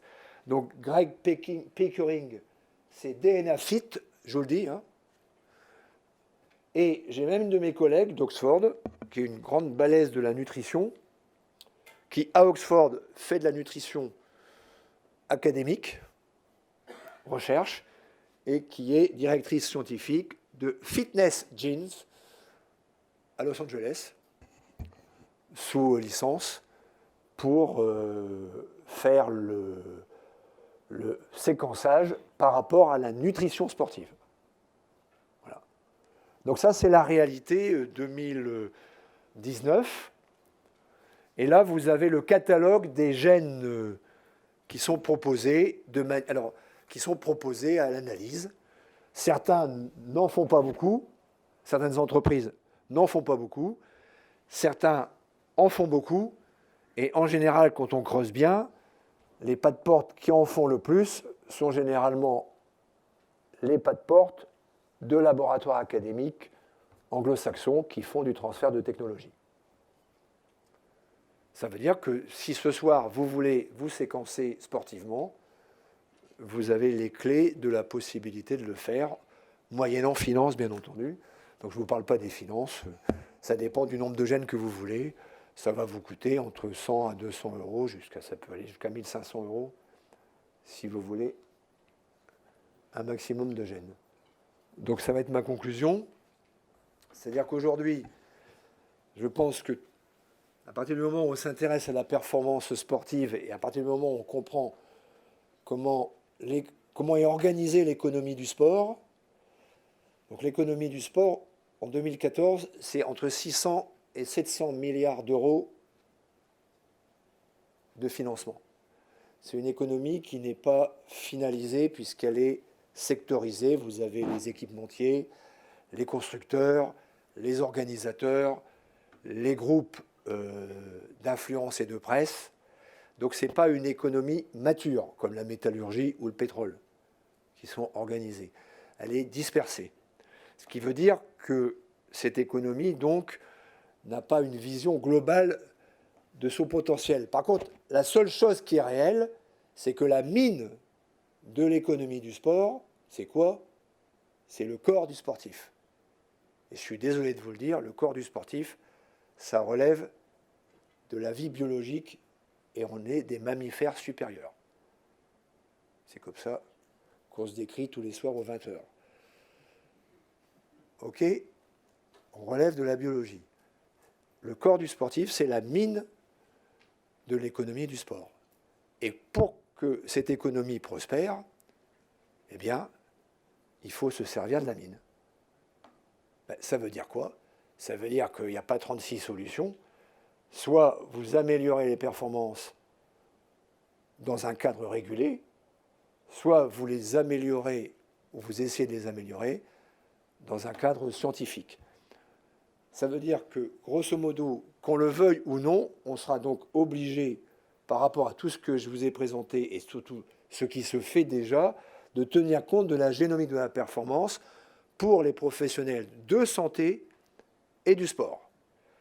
Donc il va falloir valider les données, parce que ce que j'ai oublié de vous dire, c'est que dans le listing des pas de porte Internet, vous avez un ramassis d'escrocs. Hein, là, je suis gentil. Hein. L'établissement des guidelines, l'utilisation raisonnée, vous voyez, je suis très modeste. Je parle d'utilisation raisonnée pour aider à la carrière sportive, veiller à l'entraînement personnalisé, mesurer préalablement la tolérance à la charge et prévenir les blessures.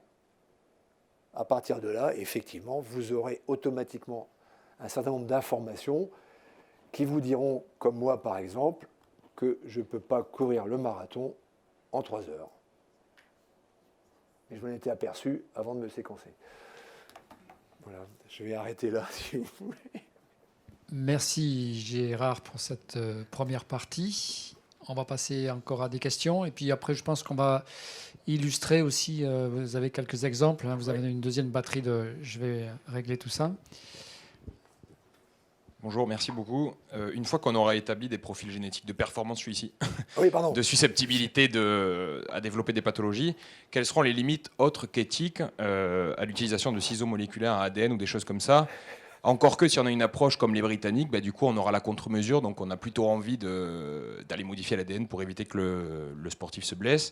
Et est-ce qu'il n'y aurait pas une évolution du coup sur la détection du dopage avec un passeport biologique ou un passeport génétique même? Voilà, quel est votre point de vue, s'il vous plaît? On va mettre les diapositives tout de suite. Je vais vous montrer ça. Non, vous avez parfaitement raison. Hein, si vous voulez, moi, j'ai pas enfin, je ne sais pas comment. Là, en fait, ces outils, on les utilise pour les patients. Moi, je suis quelqu'un qui a été programmé pour les patients. D'accord? Si vous me demandez, comme je l'ai dit, ma carrière est finie. Je continue parce que je suis à la transversalité d'un certain nombre de choses. Et effectivement, je suis sollicité par beaucoup de milieux différents sur cette espèce de concentration de choses différentes. Si vous me demandez, par exemple, on veut sauter 3,50 m en hauteur, qu'est-ce que vous faites? J'ai une idée. Maintenant, si vous me demandez si j'ai envie de la faire, je vous retourne le truc. Je vais vous dire, mais pourquoi sauter 3,50 m en hauteur avec la pesanteur terrestre? Quelle signification? Voilà. C'est ça le problème. Donc là, j'ai quelques diapos pour répondre à votre question. Donc, ce n'est pas celle-là. C'est sur le dopage. Donc, si vous voulez, ça, c'est les thérapies cellulaires. Les meilleures cellules souches pour faire de la thérapie cellulaire, c'est en plein dans le débat en ce moment, GPA et tout ça, c'est les cellules souches donc embryonnaires qui viennent d'une fusion entre des spermatozoïdes, évidemment là on est dans l'humain, et des ovules. Donc quand on fait une FIV, on réimplante et on va avoir des enfants, on participe à la création d'un être humain. Si entre le 6e et le 8e jour, sur ce qu'on appelle le blastocyste, vous allez gratter les quelques cellules qui sont déjà formées, vous supprimez la possibilité de créer un individu. Si vous mettez ça dans les boîtes, vous avez la base des tissus humains différenciés avec les différents cocktails que vous pouvez utiliser. D'accord ? Donc le débat éthique a fait que très peu de pays sont allés dans cette voie, mais certains y sont allés. La France n'y est pas allée, avec la majorité des pays, du point de vue éthique. Et c'est l'objet de la loi de bioéthique qui est en train de se voter en ce moment, ou je ne sais pas si elle a été votée. Hein. Alors, vous voyez déjà toute la problématique des transferts, comme on dit, de gamètes, mais ça, c'est un autre sujet. Heureusement, les Japonais ont contribué grandement à améliorer la situation du débat éthique, puisqu'en fait, dans notre corps, on a des cellules souches partielles qu'on peut réactiver. Ça s'appelle les cellules souches induites. Et on est déjà capable, plus ou moins, à partir de là, de refaire du tissu en n'étant pas dans le débat éthique, puisqu'on a des modèles qui sont quasiment efficaces. Donc comment on soigne une tendinite chez un cheval de course? Le cheval de course est un athlète, il fait des tendinites. Quand il a une tendinite, il ne gagne pas. Et comme il vaut très cher, c'est problématique. Si vous donnez des anti-inflammatoires à un cheval de course, comme à un athlète humain, qui en prend beaucoup, le cheval de course, qui n'est pas équipé enzymatiquement, risque de faire un problème hémorragique. Donc pour protéger le cheval de course, le contrôle antidopage des chevaux de course considère que tous les médicaments mettant en jeu la santé du cheval sont des dopants, même s'ils n'ont pas d'action sur la performance. C'est pour ça qu'en 2008, le concours complet allemand qui a gagné la médaille d'or s'est fait sortir pour dopage parce qu'ils ont donné un anti-inflammatoire à un des chevaux de course du concours complet. Donc là, on prend de la moelle osseuse, on va récupérer des cellules, je vous passe les schémas, on va être capable de les transformer en ténocytes. Vous savez qu'il n'y a pas beaucoup de ténocytes. Et donc, on fait un pansement biologique de ténocytes. qu'est-ce qu'on fait dans l'humain aujourd'hui avec le marché? On vit dans une économie de marché. Je vous ai parlé de l'économie du sport. Le corps du sportif, c'est la mine de l'économie. Donc dès qu'il y a un système comme ça, vous avez les moyens, et bien entendu, là je ne parle pas de remboursement en sécurité sociale, hein. On est bien d'accord. Hein. Donc on sait faire du cartilage, des chondrocytes. Ça va être fantastique pour plein de gens. Pour l'instant, ce traitement n'est pas complètement validé, il n'est pas complètement remboursé, mais il est déjà essayé sur des sportifs, qui sont donc leurs propres souris. Excusez-moi de parler comme ça, pour que ça soit bien clair au niveau éthique. On fait du tendon, on cultive des ténocytes, et on commence à faire des muscles. Du muscle. Quel est le premier sportif qui a bénéficié d'une thérapie cellulaire musculaire médiatisée?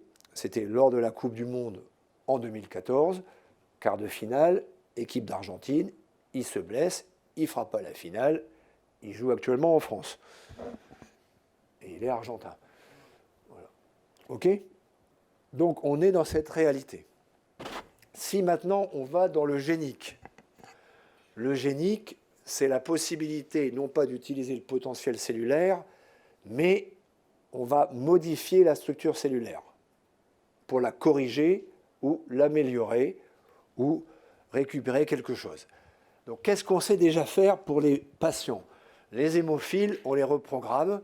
Les premiers traitements, il y a un traitement qui a déjà été validé, c'est-à-dire qu'on n'est plus obligé de leur faire des perfusions de facteurs anti-hémophiliques. On reprogramme leur hépatocyte pour faire le facteur anti-hémophilique. La mucoviscidose, les essais ont démarré.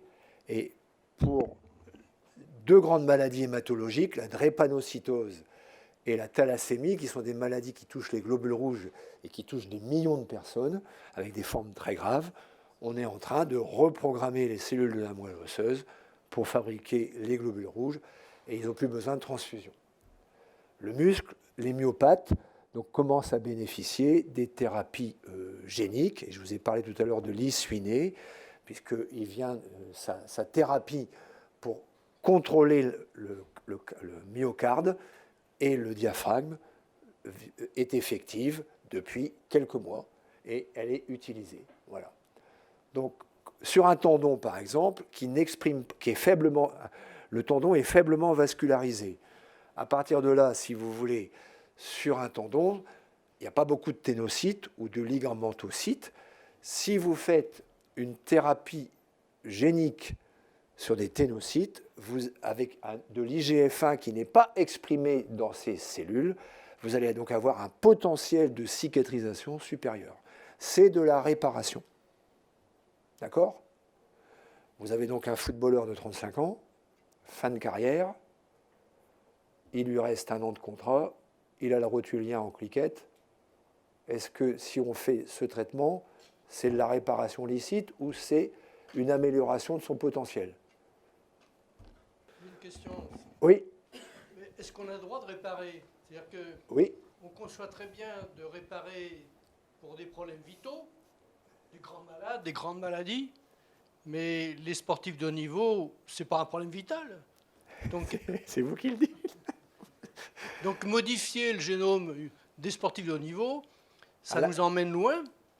Et si loin, peut-être que ça raccourcit l'espérance de vie, comme ça a été démontré chez les animaux. Ouais, il y aura des gags, bien entendu. Hein. Donc il n'y a pas des verrous à mettre quelque part. C'est pour ça que le débat est lancé. Mais je vais être encore plus méchant. Oui, vous avez un jeune garçon de 2010 qui va faire 2m15 2020, un Rudy Gobert en puissance. Pas de peau, il a 16 ans. Il a sur sa tête un contrat, on va dire, de 15 millions de dollars à la NBA, il joue au basket. Pas de peau, il a des rotuliens et des achilléens cri-cri. Ça veut dire que, grosso modo, dès qu'il va s'entraîner dur, qu'est-ce qui va se passer? Là, il va se blesser. Est-ce que si vous envisagez de faire une thérapie génique tous les 3 ou 4 mois de ténocytes dopés, c'est une démarche préventive, réparatrice, ou c'est une amélioration de son potentiel intrinsèque? Et là, je suis un peu désagréable avec vous, là.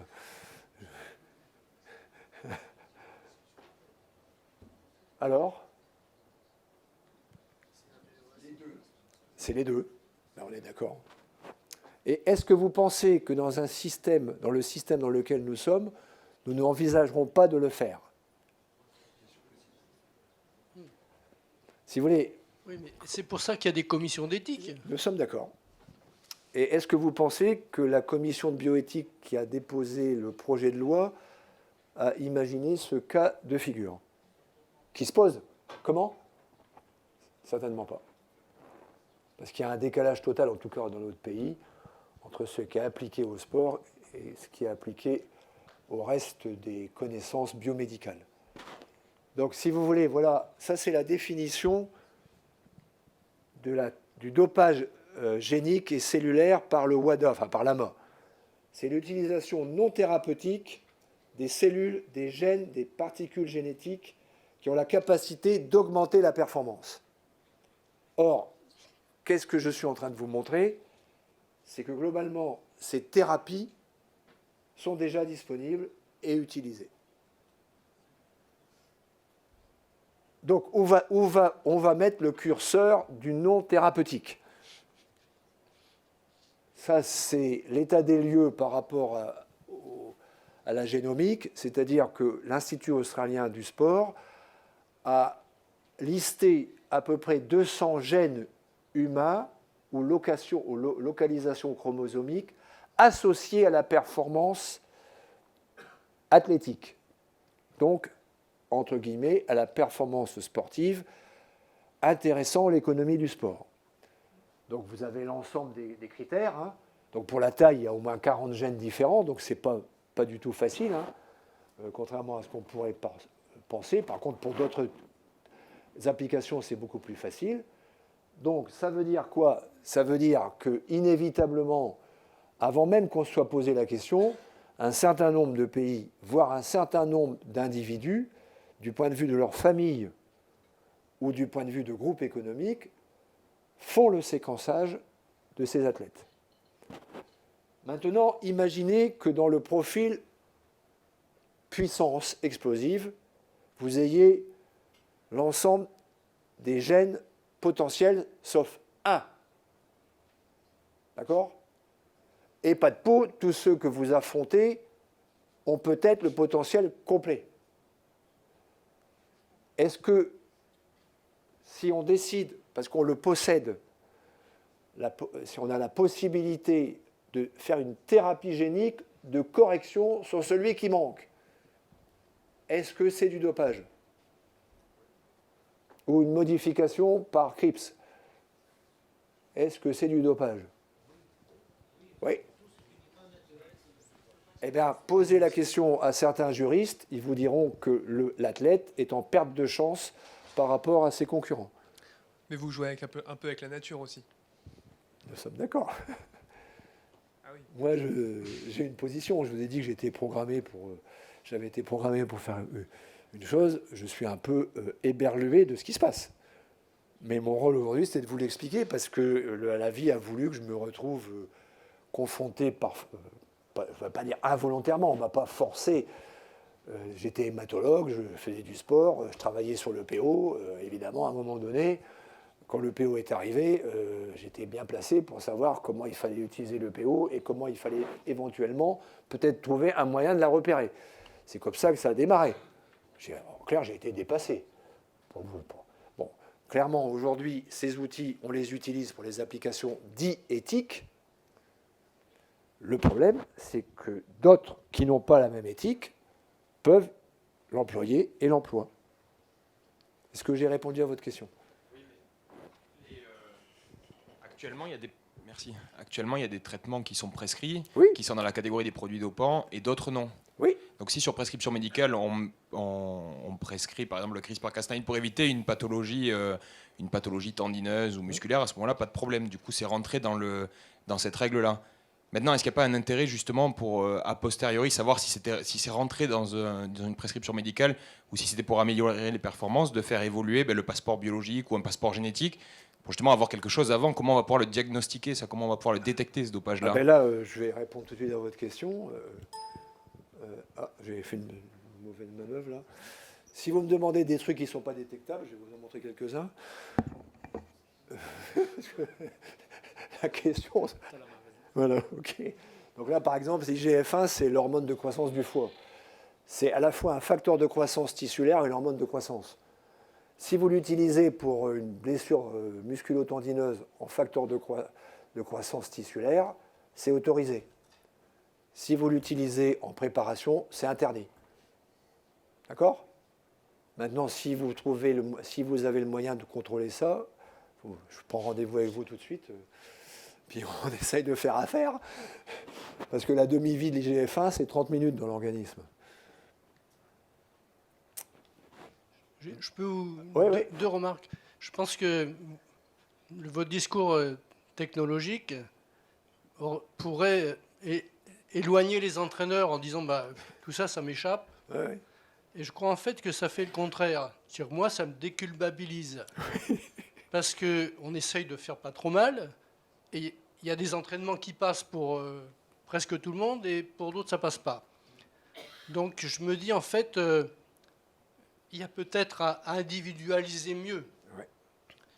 Et ça me donne aussi beaucoup d'espoir parce que, en fait, pour atteindre un résultat, il y a plein de chemins possibles. Si on prend l'aspect énergétique et le volet endurance, les procédés sont multiples. Et moi, j'ai vécu des différents procédés que je me suis concoctés, connaissant ceux que je connais. Je sais qu'il y a des formes qui me vont très bien.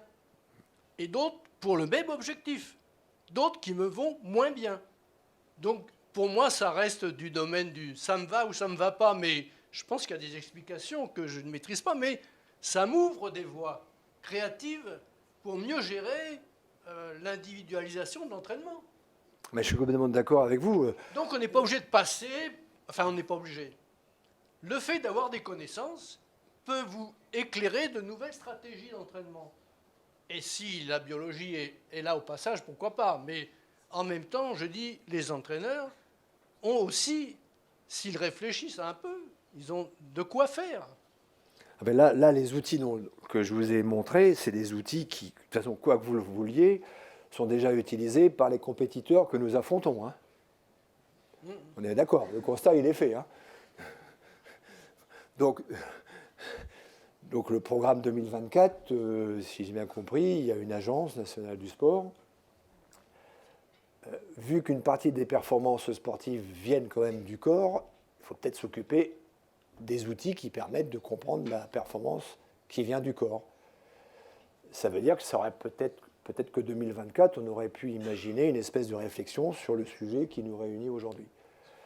Parce que, évidemment, en 2024, on va affronter des écuries sportives qui, éthiquement ou pas éthiquement, utilisent ces outils.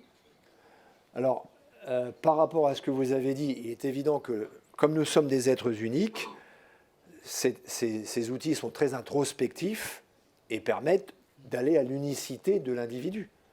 Et par conséquent, ça peut être meilleur. Là, je vous montre simplement quelque chose qui bouge le récepteur des androgènes au niveau musculaire. D'accord ?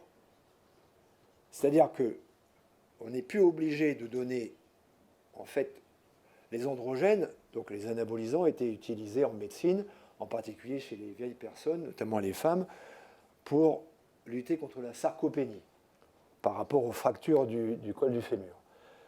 Or, quand on donne des androgènes, effectivement, on a un effet positif, mais on a un effet négatif, notamment chez les femmes, et c'est ça augmente le risque de cancer du sein.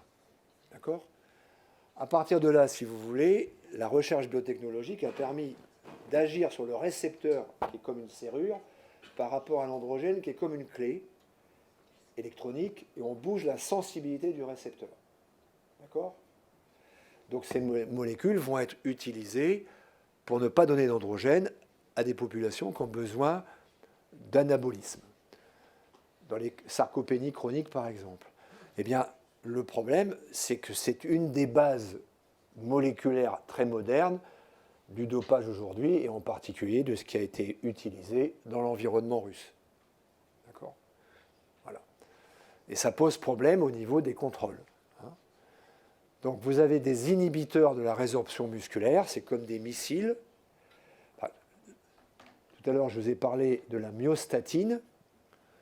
Donc là, on a la possibilité, de manière artificielle, avec une biomolécule qui est très difficilement repérable, de bloquer cette gomme qu'est la myostatine sur la prolifération musculaire. Donc ça veut dire que ça permet de lutter contre la cachexie cancéreuse chez les gens dont le cancer a été transformé en maladie chronique. Évidemment, en termes de possibilités dopantes, ça pose un énorme problème puisque le contrôle est délicat. Et là, je vous donne un exemple. Tout le monde a entendu parler de l'EPO. Vous avez vu que les 2 records du monde du marathon ont été battus. On est vraiment dans un modèle particulier. Ici, vous avez une molécule d'EPO de référence. Toutes les autres sont des copies pirates. Or, ces copies sont accessibles sur Internet. Et la difficulté du contrôle antidopage, c'est que si la copie n'est pas nomenclaturée au niveau des contrôles, parce que le test est un test de comparaison, vous pouvez éventuellement passer à travers les contrôles. Ce sont des biomolécules. Ça, c'est ce qui va remplacer l'EPO peut-être en 2020-2025. Votre EPO, vous la produisez au niveau de votre rein. Et donc, avec cette molécule qui est encore à l'essai en essai humain, on arrive à produire soi-même sa propre EPO. Ce qui veut dire qu'on n'aura plus, donc, sauf à pouvoir contrôler cette molécule particulière au niveau du rein. Donc ça, c'est la régulation du fer dont je vous ai parlé tout à l'heure. Donc, cas de figure, les perfusions de fer sont autorisées avec déclaration. Ce produit, qui est une biomolécule fabriquée biologiquement, permet de stopper le mécanisme de la rétention du fer, de sa non-disponibilité. C'est pour les malades. S'il est utilisé sportivement, il y aura un avantage, bien entendu. Est-ce qu'il va être considéré comme dopant ou pas dopant, puisqu'il permettra de ne pas faire de perfusion de fer? Voyez, on est sans arrêt dans cette situation très complexe. Donc ça, c'est les PRP. Pourquoi je vous parle des PRP, qui sont donc l'utilisation des plaquettes sanguines qui collent les facteurs de croissance pour les transporter dans le sang pour la cicatrisation? C'est le rationnel de l'utilisation d'un PRP, puisque c'est un pansement biologique qui amène à l'endroit de la blessure des plaquettes qui vont relarguer leurs facteurs de croissance. D'accord? Ça veut dire que si vous traitez une blessure avec des PRP et des facteurs de croissance, vous réparez. Mais si vous gérez bien le calendrier des blessures, vos sportifs bien réhabilités vont sortir a priori plus forts de blessures qu'avant la blessure. Voilà. Donc ça, on l'a vu tout à l'heure. Et c'est juste pour terminer. Donc la situation actuellement et donc l'utilisation des paramètres. Et il est évident que la révolution d'édition génomique auquel vous faites référence tout à l'heure, donc il faut savoir que les premiers essais humains appliqués à des pathologies médicales sont en cours, en particulier en hématologie, sur les leucémies. Il est évident que par rapport à l'utilisation que je viens de vous présenter aujourd'hui de tous ces outils, il pourra germer dans l'esprit d'un collègue à moi, évidemment, de pouvoir avoir une action thérapeutique dans l'enjeu du sport de haut niveau. Ça va? D'autres questions? Oui, Henri? J'espère que vous n'avez pas de désespéré en sortant d'ici. Mais alors, dans ces cas-là, oui, la technologie étant ce qu'elle devient, ou ce qu'elle va devenir, il n'y a plus de contrôle antidopage. Le contrôle antidopage n'existe plus, ne peut plus exister. Ben, c'est-à-dire qu'il faudra... Enfin, moi, je peux vous donner une position. À mon avis, il faudra conserver un contrôle antidopage pour tous les produits anciens qui sont efficaces mais dangereux. Oui. Maintenant, comment faire pour l'avenir? Moi, je pense que le seul moyen pour l'avenir, ça va être d'essayer de trouver un compromis entre la vision éthique, une vision éthique, et la protection de la santé du sportif. Actuellement, qu'est-ce qui se passe pour toutes ces technologies nouvelles qui sont introduites à visée thérapeutique, mais qui sont dans la zone grise, pour parler clairement? C'est qu'en fait, les sportifs de haut niveau, dont certains l'acceptent sciemment, sont leurs propres cobayes par rapport à l'utilisation thérapeutique. Ça va, je suis un peu clair? C'est-à-dire que quand vous introduisez, par exemple, avec le débat sur le Mediator, quand vous introduisez un nouveau traitement, vous avez les phases biologiques, maintenant on fait de la simulation informatique, enfin bref, après on fait les essais animaux, et puis après on passe sur les humains. Vous savez qu'il y a 4 phases, phase 1, phase 2, phase 3 et phase 4. La phase 4, c'est en fait quasiment le dernier état pour avoir l'autorisation de mise sur le marché, en français AMM. D'accord ? Ce qui se passe avec toutes ces technologies, c'est qu'en clair, les sportifs à haute valeur ajoutée deviennent leurs propres cobayes. Directement. Avec la frontière éthique. Donc, la réflexion, c'est de trouver l'équilibre, parce qu'évidemment, sinon, on pourra sauter 3,50 m. Mais aucune autorité ne va trouver cette frontière. Je sais bien, mais là, je ne peux pas faire tout, là. Je ne peux que vous montrer une situation. C'est vrai que je n'ai pas le bol là, par rapport à... Si vous attendez de moi des solutions, j'en ai pas. Hein. Je ne suis pas plus balèze que vous, là. Hein. Oui, mais ça signifie que, en termes prospectifs, il y a une évolution que plus personne ne va contrôler. Il est vraisemblable... Il suffira d'avoir pas mal d'argent, comme c'est le cas maintenant, et puis de trouver les bons systèmes, les bonnes filières, les bons labos, voilà. C'est-à-dire personne ne va y voir quoi que ce soit. Ah, quelque part, oui. C'est-à-dire que si l'économie du sport n'arrive pas à réguler cela, il est vraisemblable que c'est ça qui risque de se passer. Mais elle n'a aucun intérêt à le réguler. Ben, Pognon. Je vais être... En fait, elle peut réguler par le marché.